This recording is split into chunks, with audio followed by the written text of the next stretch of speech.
Courtney Bentley here from Keystone AEA. This is video number 2 out of a series of videos on very short and brief phonics and spelling rules. Just like my last video, I am getting my information from this wonderful resource called Uncovering the Logic of English by Denise Eide. And today we are going to learn the rule of G. The rule of G is that the G may soften to the J sound only when followed by an E, I, or Y.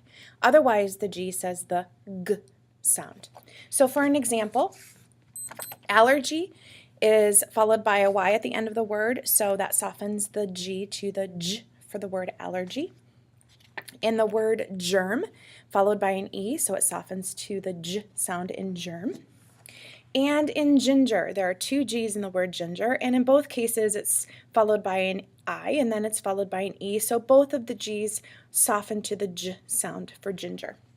Now, with the English language, the phoneme of the G is the only phoneme that makes the G sound. So there's no other letter that can take its place when it makes that sound when you're spelling. So there are some exceptions to this rule, and that's typically what makes people nuts about the English language. They feel like there's no rhyme or reason for it.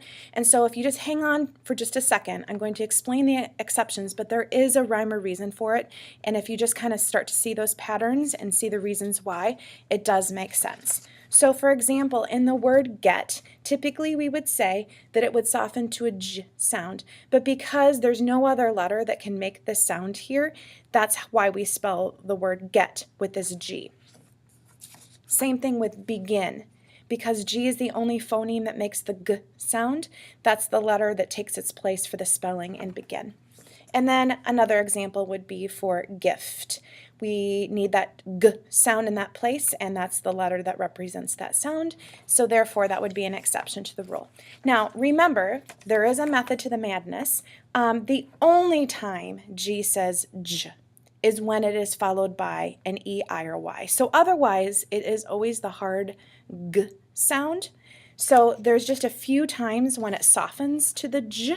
The most common sound that the G makes is the hard G.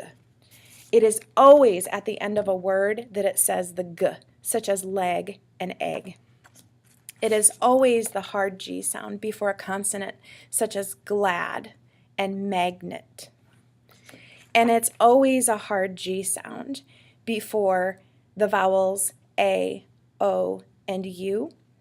So like in the word begun, and in the word cardigan, and in the word goat, there's always those hard sounds when you have those vowels behind it.